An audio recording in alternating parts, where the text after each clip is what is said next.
Good afternoon and welcome to today's webinar brought to you by Innovation in Action and the University of Detroit Mercy. I'm Dwayne Spiteman, President of Innovation in Action. Our group Innovation in Action is a combination of a dozen individuals with a deep passion for innovation. We are comprised of engineering and marketing executives and engineering professors from the University of Detroit Mercy.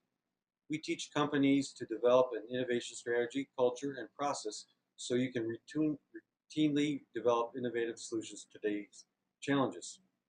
We also teach a series of systematic innovation tools that help working level teams better ideate and generate a wide array of ideas to solve problems. With our combination of academics and executives, we use a two-step process of teaching specific tools and then applying those tools to your immediate challenges. We're unique in the industry in this process. Our webcast today will briefly introduce you to several of the tools and techniques we teach that can help companies or organizations remain competitive in today's global economy. Today you hear from Dr. Jonathan Weaver and Dr. Daryl Planke, professors of engineering from UDM. They will overview some of the tools and techniques we routinely teach and apply to our workshops. Mike Kane will close the webinar with information on how you can begin to use these tools to help your organization grow. On your screen, you should have a control panel on the right-hand side of your screen. The orange arrow icon on the top of the panel will open and close your control panel. The lower portion of the control panel has a chat box that you can use to send questions to us during the webinar. We will answer as many of your questions as we can after the conclusion of the main presentation. You can enlarge the portion of the screen showing the video feed of the presenter by clicking on the break between the slide and the presenter and dragging it down to make the presenter larger. Drag it up to make it smaller. The webinar will last roughly 45 minutes with 15 minutes at the end for questions. Now let's get started. I mentioned our background. We're a combination of academics and professionals that have taught over 1,000 practicing engineers through the hands-on workshops how to address their challenges. And now Dr. Weaver will give you a glimpse of some of the processes and tools we teach. Jonathan?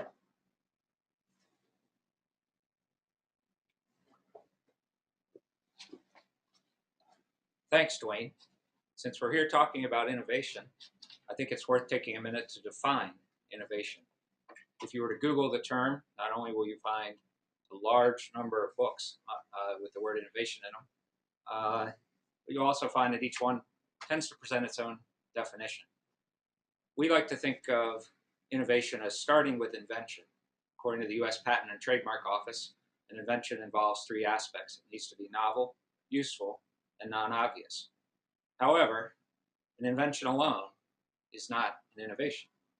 We believe invention is key to it, but that innovation is invention plus commercialization.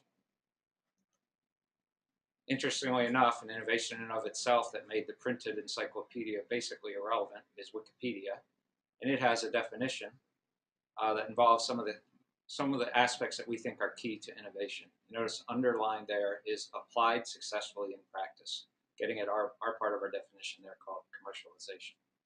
So we're going to learn a bit about strategy, tools, process, culture related to making an organization more innovative. Most of us are familiar with a corporate product development process. We all call it a company-specific name.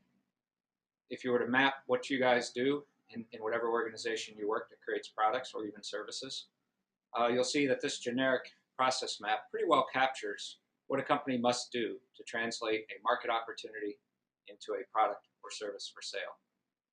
I won't step through all the blocks, but if you glance through there, I will ask you one question.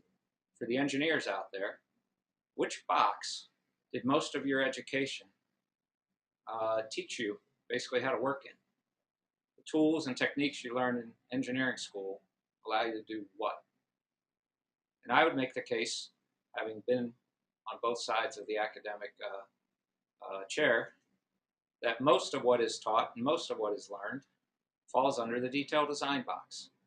We learn how to size heat exchangers, design shafts that won't break, figure out what type of circuitry is necessary to achieve some desired effect, etc.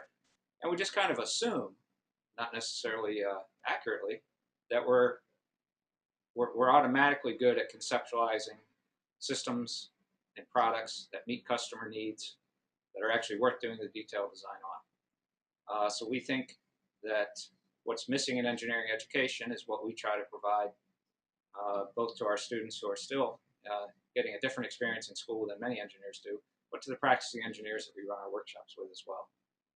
So we think the innovation process is different than a normal product development process. So if you start in the upper right corner here, you need to understand the current state. How are things being done? Why? What's assumed about our current solution that may or may not have changed, etc. That generally leads to problem identification. So we have a number of tools to make sure you're working on quote unquote the right problem. So I know it's a catchphrase, but we think it's very important to critically examine the problem statement and consider various versions of the problem statement. Next step then is to ideate lots of concepts. Notice the word there, lots. We believe if you don't have 100 ideas, the probability that one of the several ideas you have is actually a great idea is quite low. We encourage generating a large number of ideas, many of which are really just takeoff points. They're way out there. They might be infeasible. They might not be able to be achieved with today's technology, et cetera, but they're mental stepping stones to a better idea than simply incrementally moving forward, which we're all very good at doing. We also learned very little about screening ideas. So in particular, in part 3 of the webinar, Dr. Klinke is going to take you through a process that we think is quite effective for screening ideas from an innovation standpoint. We're generally pretty good at screening lots of concepts to a particular problem through P matrices and the like, or analytic hierarchy process. We're often not near as good as deciding what area to even work on in terms of the problem and what broad conceptual idea we might evaluate. And then, of course, comes implementation and process improvement. By improving the process there, we're talking about the innovation process and how you can learn. If you do this over and over and over, you actually routinely get good at and know how to ideate and innovate on demand. And I'll also point out here, you're going to hear more from Dr. Klinke in the third part here, is that while you develop this routine innovation process, it also needs to be supported by cultural change to both nurture and support innovation. Without that piece, you get a lot of rogue innovators who really don't fit in and aren't happy in a production mentality environment. So part 2 of this webinar, I'm going to talk about strategy and problem definition tools. And then in part 3, I'm going to cover some ideation tools. And at that point, I'll hand off to Dr. Klinke for part 4 of the webinar. So in terms of innovation strategy and problem definition tools, there are a handful of tools that we often teach our students and our practicing engineers in our workshops. They're listed here. I'm going to step through these briefly. This is obviously a 30,000-foot overview, and we're covering so much in 45 minutes. Some of these you may be aware of. Some of these you may not be aware of. We'd be interested in any that you think, any tools or techniques related to any of these areas, both strategy and problem definition, as well as ideation coming up shortly, and related to screening of ideas. So if you're aware of any tools that you think are effective and valuable, please go ahead and type them in the chat window and we'll look into them. We may find that it's simply a variation of or renaming of something that we essentially cover, but we may also learn from each other that there's some great techniques out there that we're not currently aware of. Blue Ocean Strategy comes out of a book by the same name. And to understand this conceptually, the author, Kim and Malborn, write about blue oceans and red oceans. They use the living analogy of the oceans, with the blue ocean being full of food. Shark comes in, plenty to eat, no problem catching prey, and eventually from eating all this yummy food, the shark starts to turn the water bloody, and this attracts lots of other sharks, and pretty soon they're all fighting over little pieces of meat in the ocean, and hence the ocean has become red. The business version of that is similar. You enter a new market, you're the only game in town, you own the market, but sooner or later, everybody copies you, all the sharks come swimming in, and you start competing on price and not much else, and it becomes very hard to make a living that way. So one simple example of a blue ocean strategy would be the NetJets operating principle of rather than sell companies individual Learjets, essentially do a timeshare model from real estate to the business jet environment and share the cost of the pilots, the mechanics, the fuel, the aircraft across multiple companies who can't afford maybe the dedicated jet. Lots of other examples of creating blue oceans, things like CNN with 24/7 news, things like Cirque du Soleil, an upscale animalless theater, things like Fitness Zone for women, a workout place for women only. So think about creating a blue ocean as part of your strategy. Don't just compete on the same metrics as everybody else, but identify a new strategy, a new business model that can create your own blue ocean. 9 Windows is an organizational tool we like to use. Sometimes you'll hear it referred to as 9 boxes. And the idea is to make this 3x3 representation of your system, where on the vertical axis you see your system, above that is your super system, below that is your subsystem, and you write whatever you're working on dead center in there. And then across the horizontal you see the past, present or today, and the future. And the idea here is to just take a systematic look across system level hierarchy and across past, present, and what you do know about the future. This is not pure hypothetical. This is not a technology roadmap per se. This is just what we know about the future regarding our system, super system, and subsystem. And it can often, by looking at trends, patterns, rapid activity maybe at the subsystem level, where there's been very little activity at the super system level, for example, would be indicative of a ripeness for change at that level. So often patterns and opportunities emerge by taking a systematic look. Another way to critically examine your problem statement, one of the techniques we use is called statement restatement. One of the sub-techniques of that is to express things graphically or mathematically rather than using just words alone. So for example, during the Mercury and Gemini days of NASA preparing to go to the moon, one of the problems they faced was essentially given to their material scientists in the form of a question or in the form of a problem statement. It basically said, we need a material that can withstand the high temperatures of reentry. Well, if you express that graphically, as shown on the left there, kind of a quick sketch of a hairdryer blowing heat onto the capsule, and then you see the heat kind of streaming off the back. Well, it's the streaming off the back that might inspire a neat idea. If that's carrying away the heat, why not have some material go with it? Not just hot, thin atmosphere, but heated material.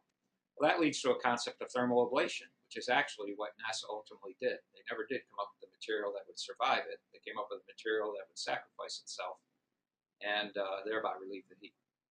So what you see on the right is a picture of the actual heat shield that we took at the National Air and Space Museum in Washington, D.C.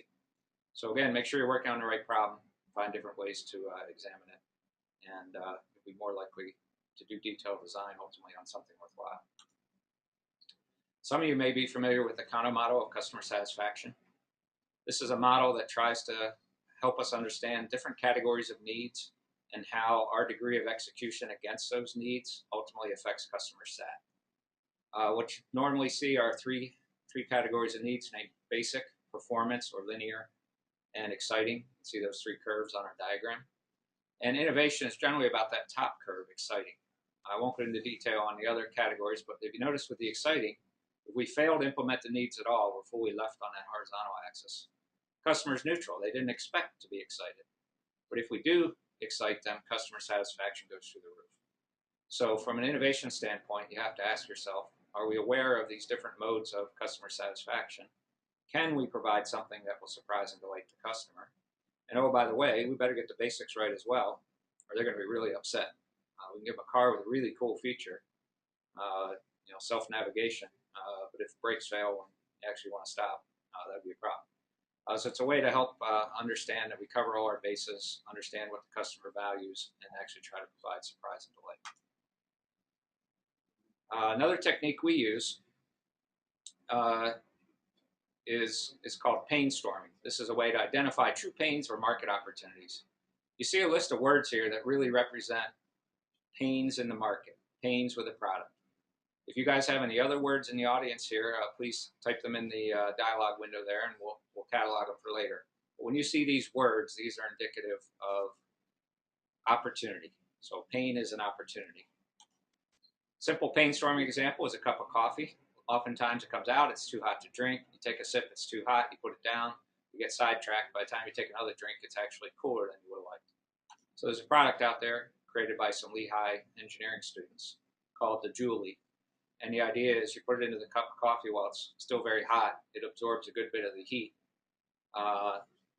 bringing the coffee to a comfortable drinking temperature. Then it's releasing that heat slowly, holding the cup of coffee at an ideal drinking temperature for some time. So basically, we want to avoid, and when we innovate, we want to avoid solving problems or answering questions nobody ever asked. And so pain storming is a way that we can make sure we're addressing a real customer need that will create real value for the customer. So now that we know what we're going to work on, let's talk a bit about ideation tools. Again, there are a lot of ideation tools. This is a list of the ones that we find most useful. As I mentioned earlier, if you're aware of some that I'm unaware of or that we're not currently using, please type them in the window. We'd love to know what else you're using. Again, some of them may be just renamed versions of these or conglomerations of several of these techniques renamed something else. But if you're aware of anything fundamentally different, we'd love to hear it. I'm going to take you through, again, a very quick overview of many of these techniques. Functional decomposition. We believe system architects actually map function to form. And most engineers really don't learn how to do that. They don't learn how to express function in solution neutral form, etc. So we have a lot of different techniques we like to use related to doing functional decompositions, and quite a few of the techniques we suggest later for synthesizing new ideas all have a core underlayment of having a functional understanding of your problem to begin with. So you'll notice in this particular case, out of Ulrich and Eppinger's textbook, Product Design and Development, you'll see a decomposition of a typical pneumatic nail gun. In the bottom left corner, you'll see trip of a tool as a function. Just want to point out the word trip there, because most people would say it has a trigger. Well, it doesn't necessarily have to have a trigger. You might trip the nail gun by the nail gun being in the proper position to fire a nail. You might trip the tool by sensing where you are on a shingle and firing a nail when the nail gun's in the right spot, etc. So this opens you up to many more opportunities than a solution-specific decomposition that the word trigger might imply. A lot of you are probably familiar with Genrikh Altshuler's work called Theory of Inventive Problem Solving, acronym TREES from the Russian equivalent of Theory of Inventive Problem Solving. And the idea here is conceptually straightforward, but also very powerful. Most of us want to work from your problem to your solution. And we think if we're creative and go at it hard, that'll work just great. Well, that line is dashed because that direct path can be elusive, surprisingly difficult to navigate, and you don't always end up with the greatest solution. So the theory here is that if I can genericize that problem I'm working on, create a generic solution, or study how that generic problem has been solved by others in other domains, then I can more quickly tailor a great creative inventive solution from another domain to my solution. So for example, the way they used to take seeds out of green peppers involved cutting the stems and yanking it out and trying to shake out any seeds that were in there. What they do right now is they put them in a little pressure vat, slowly increase the air pressure, fills the pepper through osmosis. The inside of the pepper becomes pressurized. Then if you suddenly release that pressure, it'll blow the stem and all of the seeds right out. You can take that generic solution principle and apply it to cracking diamonds. You crank up the pressures a whole lot more, use a smaller molecule maybe than air, but you get the same gist of it. And so the question becomes, how can we search that existing space? And we have a lot of tools and techniques related to helping with that. Edward de Bono is one of our favorite authors in terms of technical creativity. He has a technique called provocation. The idea is to have you make a crazy or provocative statement and use that as a stepping stone. So for example, what if I could die before I died? Sounds provocative, doesn't it? Or strange. Well, if I could die before I could die, I could get, my family could get my life insurance benefits even before I died, or I could pay my medical bills and not leave those behind. So that's one example. The one shown here involves I have orange juice for breakfast. Well, what if the orange juice had me for breakfast? If you think about it that way, maybe you start thinking, wow, maybe orange juice doesn't have me for breakfast, but I'd smell really, really good if I went swimming in orange juice. So maybe you come up with some type of citrus scent dispenser on your shower head that makes you smell great right when you come out of the shower without taking an extra step. A concept fan is another tool we like to use. You can use this either very early on because you don't even know where to start and don't have any ideas, but we like to use it later in the process more often than not because we do have a lot of ideas, but we want to make sure that we've covered the entire conceptual design space very thoroughly, that we have as many ideas as we possibly can in some of the areas maybe that we only have a few ideas. So it's a bit like a mind map. Many of you are familiar with that general concept. So you take your broad problem, in this case, it's talking about how I would attach something to the ceiling. And you work it both ways. When you work your way to the left, you ask, how can I achieve that? You work your way back to the right, you're basically asking, how does this help me achieve my objective? And you try to fill in with more circles and more boxes to make sure you've considered all the possible broad ways to solve this problem. Trimming technique is one of those that relies on what I referred to earlier with the functional decomposition. If you take a tape recorder, I think most people, the product shown on the left there, most people would agree that the principal functions are record and playback. So who would buy a tape recorder that couldn't record, for example? Well, lots of people. It's called a Sony Walkman. It became an iPod, which trimmed the cassette and a lot of other stuff like AM, FM capability, etc. So once you have a functional analysis of it, you can apply a number of trimming rules and systematically look for low-hanging fruit from an innovation standpoint. These are products that, when you look at them, they're obvious in retrospect, but if somebody wasn't thinking trimming, they took a lot longer to come up with than they should have. I'm going to ask you guys for some help here. I'm going to give you a scenario. We make hats. This is one of our warehouses shown below, or stores, retail, points of sale. We're not making any money, guys. Can you help us? We need ideas for new, innovative hats, or I'm going to have to, unfortunately, lay a lot of you guys off. Okay, so if you have ideas for a new, innovative hat, go ahead and type them in the chat window there and we'll collect, but I'm going to ask you some more about this later. One of the tools we teach is the simplest one, easiest one to get a handle on, and it's called biassociation or random association. If you read the books by the IDEO folks, they call this the cross-pollinator. The person who can create biassociations is a cross-pollinator. So the example shown here, so the story goes, is that the inspiration behind the then Sears Tower, now Willis Tower, originally came from one of the architects dropping a pack of cigarettes and noticing them slid out to different lengths. We got the idea for these staggered towers. So that's a biassociation. There are other examples. Many of you know the story of how Bill Bowerman came up with the idea of creating Nike athletic shoes. It was actually the idea of molding rubber in a waffle iron. So what you see there is a very old picture of what is reported to be, or a picture of what is the very old, reportedly the original waffle iron that inspired Nike. So we're going to try this because it's a very simple technique, and I hope you'll feel your thinking will change here. Think about insects for a minute as I'm talking, and go through the attributes of insects. What do they mean to you? What do you think about when you think about insects? So things like creepy crawly, sting, have antennae, 3 body parts, exoskeleton, many fly, many morph, etc. Right? So now we kind of are thinking about insects. We're going to try a biassociation. Remember our hat question? I want you to now think of innovative ideas for hats by thinking about or drawing off what you were thinking about and feeling about insects. So take just a few seconds. If you have an idea or two related to this, go ahead and type in the chat window. And again, we'll collect that and distribute that with a follow-up email. Hopefully, your thinking is different.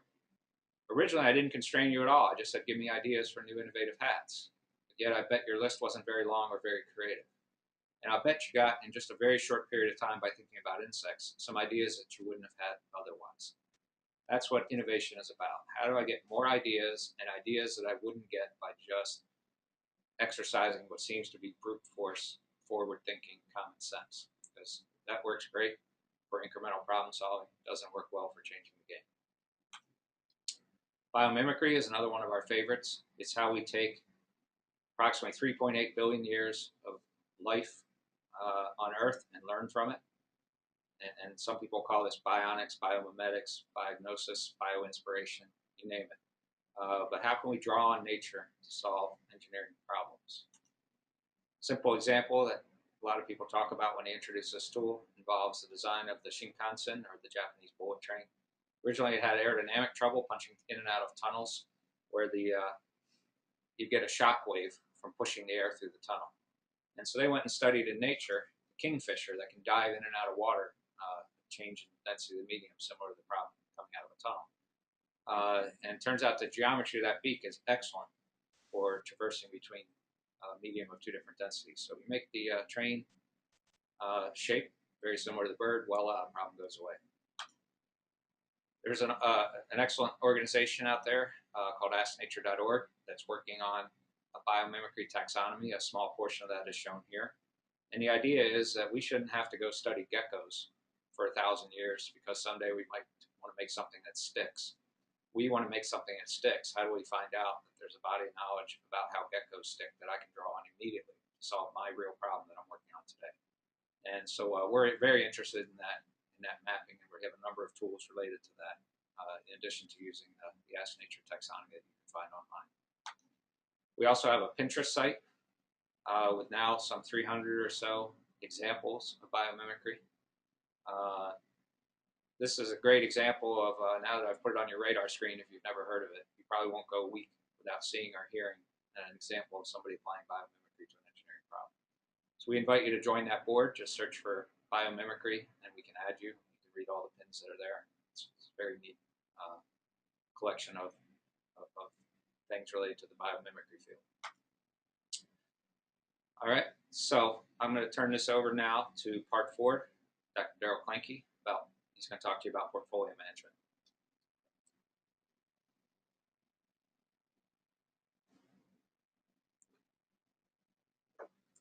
Great. Thanks, Jonathan. Appreciate your introduction to ideation tools. Before I start on portfolio management, I want you to think about something. How well is innovation received and managed in your company? Whether you are a supervisor, manager, or perhaps an engineer that has many coworkers who are interested in innovation. Maybe a test you might want to do this week. Try this. Go ask one of your coworkers or one of your direct reports this simple question. What's your best innovation idea? What's at the very top of your list? It's been our experience that when we ask that question, first of all, we'll find most people are surprised that you're even asking that question. Some will actually have an idea that they'll immediately present, but very few will be struggling through a list of ideas to figure out which one's their best idea.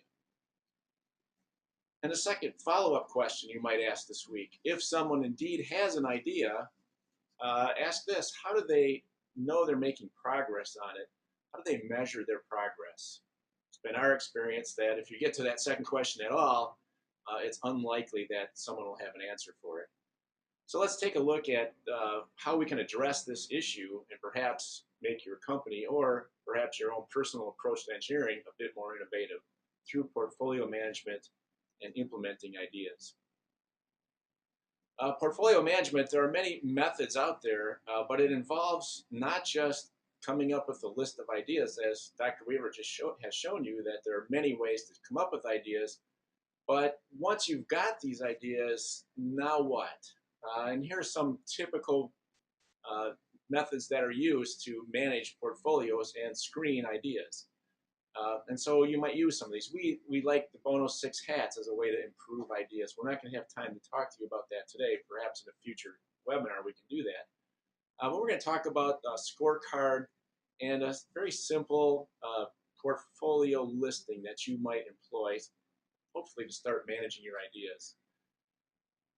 Essentially, it comes down to this question. In portfolio management and implementing your ideas, you want to know, is my innovative idea going to take flight? Is it going to soar like an eagle? Or is it going to go down in flames? Wouldn't you like to know the answer to that question? before you spend a lot of time or effort. Wouldn't you like to know where your idea is strong? Where is it weak? And we think this method can help you quickly identify the strengths and weaknesses of your ideas and perhaps how good your portfolio ideas are. This is called the Innovator Scorecard. Um, as you see on the screen here, our team is scoring ideas. Perhaps you might think of this like Olympic figure skating, giving out scores. It's really not that different than that type of method. The innovator yourself presents your idea, talks about how you think it's going to work, and based on several categories, your coworkers or perhaps your management might score your idea to say, how strong is it in certain perspectives?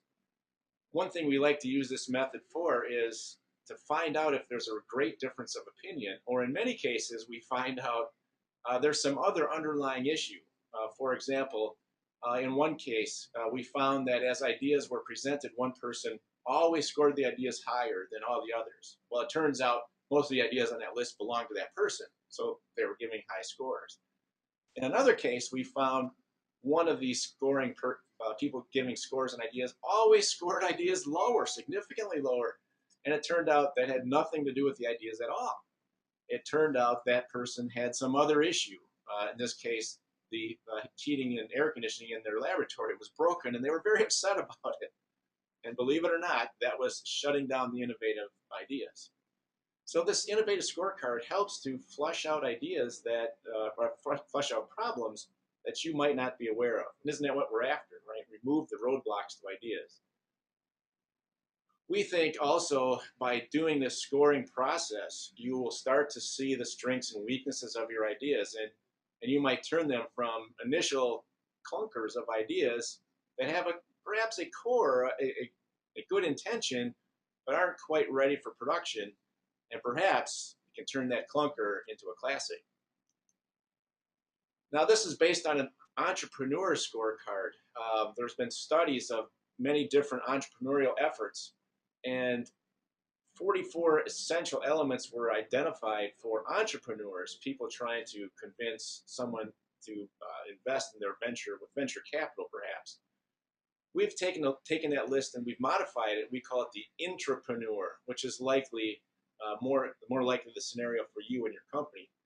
We've reduced the number of elements down to 19. So we've eliminated things like having to go find venture capital, for instance, or do I have the right sales approach? Do I look good in the lobby, for instance, is one of the elements of the entrepreneur scorecard.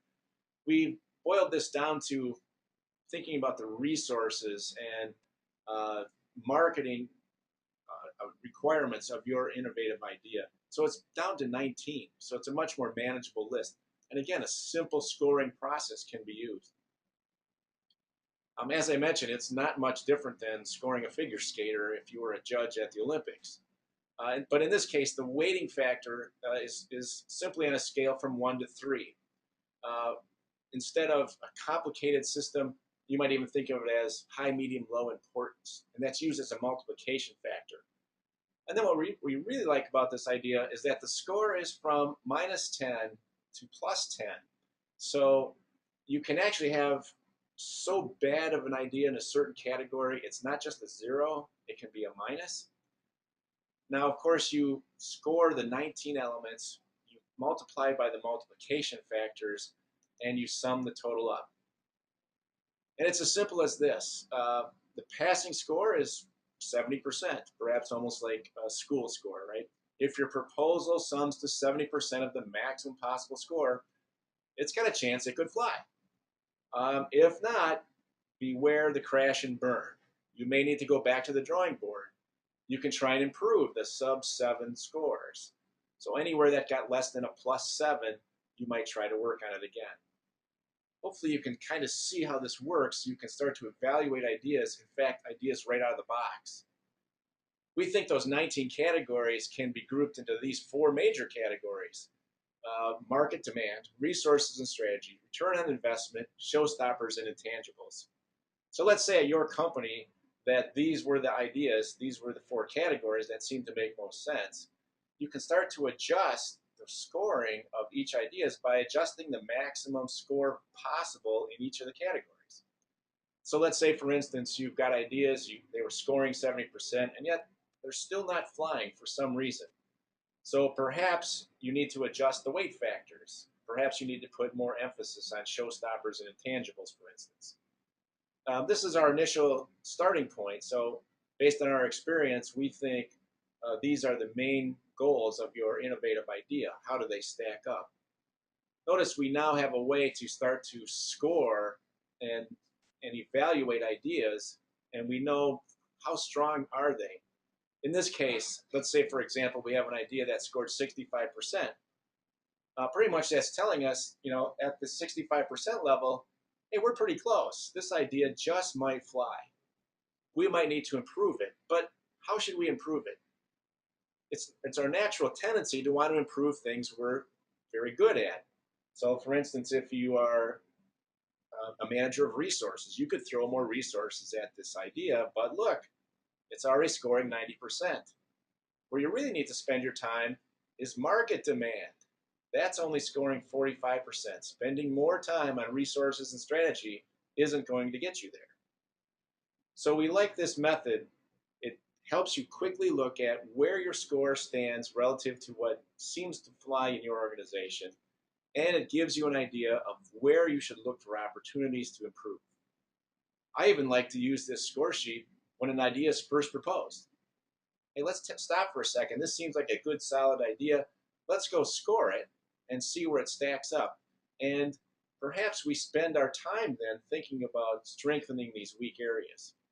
Or perhaps we look for another idea in our portfolio that's strong in market demand and showstoppers and intangibles. In this case, use the strengths of that idea to bolster our new thoughts. So we think this score sheet is a good way to go. You might want to try it right now. In terms of those 4 categories I was just showing, will this idea fly? This is a coffee cup made out of cookies. Seems kind of crazy, doesn't it? Almost a provocative idea, as Dr. Weaver was telling you about. Will this fly? What score would you give it? It's interesting to find out that your colleagues might score certain categories differently than you, and you might discover that their understanding of marketing perhaps may be very different than yours. By the way, we also have a Pinterest board that lists several innovative ideas as we see them, just like our biomimicry board has a lot of ideas regarding bioinspiration. As we find new innovations out there in the marketplace, we pin them for you. You can join that board too. All right, so we've got ways to look at ideas. We can generate them. We've got a way to assess the ideas with this scorecard, the innovator scorecard. You still need one more step, and this is perhaps the most simple spreadsheet that you could make regarding innovation, and still very powerful. For example, suppose my innovation portfolio had 4 ideas. In this case, I take a quick look at them. I'm going to do a little number crunching here. What's the profit potential of each of these 4 ideas? And I list them in this first column. Then I could use something like our innovator scorecard, for instance. Notice this first idea not scoring very well, only 5%, and yet it's a $10 million idea. I would put a value then of $500,000 on this idea number 1. Notice my second idea, looks like it's an $8 million opportunity, yet only 1% chance of success. That's worth $8,000. So what idea should I be looking at? Well, here's one that seems to be, maybe not the highest profit potential, and yet the probability of success, 20%. Not too bad. I might want to spend my time here. This appears to be my most valuable idea, at least at this point. So let's say these are my top 4 ideas. I might decide perhaps I can bolster the probability of success of some of these ideas. I could use my scorecard then to determine which one should I work on. What I think is the strongest argument for using an innovation portfolio is this: I can start to look at my portfolio value. If I just simply sum up the values in my last column, this portfolio has a value of about $2 million. So, as you generate ideas, as you score them and assess them, you can start to keep track of them in an innovation portfolio, assign a value to it, and then the answer to the question, how do I know my portfolio is getting stronger? I work on improving the value. Perhaps I find ways to make more profit out of these ideas. Perhaps I increase the probability of success out of each of these ideas. But ultimately, my portfolio value becomes the number that I track and I report on as my innovation ideas and ideas generate and develop. Okay, so we've given you some cool ways to think of ideas. Again, we've just briefly covered those, so we don't expect you to be an expert at those. But the next question becomes, I've got these cool ideas, I've got this portfolio, why doesn't that portfolio thrive? Well, there are several issues that could arise. The innovation ideas need innovative implementation. Some predisposed beliefs may be in the way. In fact, one we see commonly around here, better to stick with the devil we know than this new idea. That's too hard to push. Collaboration is difficult to achieve. The implementation may be chaotic and even adaptive in nature, and we know adaptive systems are very difficult to control. And so part of our workshops, we talk about ways to leverage the portfolio and what has to happen to get your ideas through. The first half of innovation, coming up with that idea, generating that portfolio, but then how do I make them work? Well, we need some clear declarations, perhaps by you, perhaps by management, that the portfolio matters. You need to take the right-sized approach to execution. If you have small innovations, well, you can do those in your spare time, if anyone has any spare time. If it's an innovation that seems to occur again and again, perhaps you want to improve the release process to release ideas or release new products into the production process. That's a repetitive innovation. You might improve that process again and again and again. Or if it's a very large innovation, a game changer, you're going to go to an all-electric vehicle, for instance. That's going to take a purpose team. So depending on the size of the innovation, don't assume you're going to get it done in your spare time. And don't assume every innovation requires a giant team. You have to right-size it, and we can show you how to do that. Ultimately, we suggest you need to plan to learn, not just execute, and that's not our day-to-day business. Ultimately, leadership, lead, lead, lead. That's the only way you're going to make that portfolio happen. All right, I'm going to turn over the final phase of our webinar to Michael Kane. He's going to wrap it up, and then if you have any questions, you might type them into the chat window, and we'll try to answer those as we go.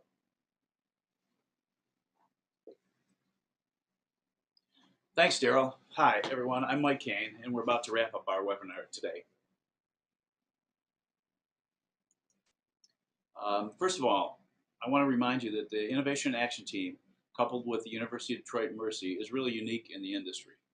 We offer a combination of academic, educational professors that are leaders in the field of innovation through the University of Detroit, Michigan, and through the Current Educational Entrepreneurial Network. And you also have automotive industry executives that have demonstrated success in the pragmatic application of these techniques, resulting in real innovation at various companies. Together we work to educate and apply innovation to change the culture of your organization.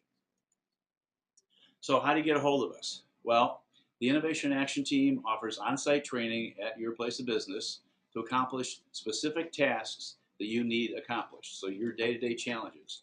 We work with teams to first train them on the tools and then address the challenges that they're facing. For information on that, contact Dwayne Speitman at gmail.com. Dwayne Speitman at gmail.com. In addition, University of Detroit Mercy College of Engineering and Science also offers individual education programs that are focused on innovation, system engineering, system architecture, or the product development process. And for further information on that, contact Shuver Das, or you can contact Wayne Spiteman. But if you want to contact the professor there, contact Shuver Das at the universityofmercy.edu. In addition, University of Detroit also offers educational programs leading to master's degree in product development, engineering management, and they also offer certificates in advanced electric vehicles. Contact Shuver Das for that too. Now, if you have any questions, please type them in the chat box in your control panel, and we'll answer them now. Let's get over to that section here. I know we have one question already, so we're trying to pull up the rest. I'll ask the one question. All right. Would you like to take it, Mike? Sure. All right. The first question is, how long are our workshops, and do we solve real problems, or are they just academic exercises? Our workshops are anywhere from 4-hour overview sessions to multi-week sessions where we actually come in and address problems that the organization is facing. And we can tailor that with the input of your management as to exactly how long that should be. So if you have an enormous problem that you're facing, we might have, with one organization, we actually had 12 weeks where we trained 106 people. 2 groups of 50, some in the morning, some in the afternoon, and 1 day each week. So that's been our longest session, where we addressed several customer features that they were working on and how better to implement them. Other sessions have been 3 or 4-hour work sessions. Generally speaking, the first part of the session is learning a tool. The balance of the sessions are applying that tool to the challenges that your organization faces. Thanks. Are there any other questions? Thanks, Mike. Yes, another question was, do you feel everybody has the capacity to learn to be more innovative, or is this the game for a select few people? Well, some people are naturally innovative, and those people will benefit from the tools too, because they do take you outside of your normal thinking process. And they may have, as Jonathan or Daryl mentioned earlier, have the ability to broaden or to reach across many disciplines and apply applications from one area to another area. And other people may not be so innovative. They're are more focused on getting the job done. Those people can benefit too for 2 reasons. One is the tools will help them think a little bit more outside the box. And second of all, they will be a little bit more accepting of those people that already do think outside the box. And they'll understand better how that person thinks and addresses problems. So All right. yes, it works for everyone. Thanks, Mike. And then related to who does it work for, what types of problems does it work on? A lot of the examples here seem to be products, engineered products. Does it work on services? Does it work on processes? The tools really reach across any challenge. So they work on processes. We've had one group where we worked on a process and redesigned their entire process for international operations. We've had another group where we did a process request on the way that they priced items in the marketplace for customers. The tools work on services, they work on engineering issues. Really, they are tools to help you think differently and address your day-to-day problems differently. Also, some of the tools help identify the problem, because when you have any 20 people sitting in a room, you ask them what the problem is, they may not have a consensus opinion as to the exact problem. One may be addressing customer issues, one addressing production issues, so on and so forth. This allows the complete team that's affected to address the same right problem. So yes, they work across all disciplines. All right, we had a number of other questions, but I think we have time for one last question. Another interesting question looks to be coming from an engineer and says, I'm overwhelmed. I didn't know there were so many different ways to look at innovation beyond brainstorming. I want to learn more and do more. What do I do next? Well, you can contact Wayne Spiteman at his email address, waynespiteman.com, or excuse me, waynespiteman@gmail.com. And we would be happy to talk to you or someone in your management and try to develop a program that meets the needs of the organization. So it helps you address your day-to-day problems. You mentioned brainstorming. Brainstorming is one tool, but some of the tools we teach, although not complex, really help you think outside the box a lot more than brainstorming. Brainstorming is really just let's get together and hope lightning strikes. These tools, there needs to be some lightning, of course, but these tools help you really think outside the box. So, are there any other questions? All right. Well, thank you all. If there are no other questions, we look forward to hearing from you. Thanks very much. Take care.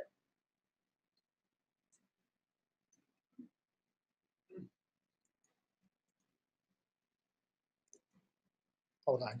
Shut the recording down.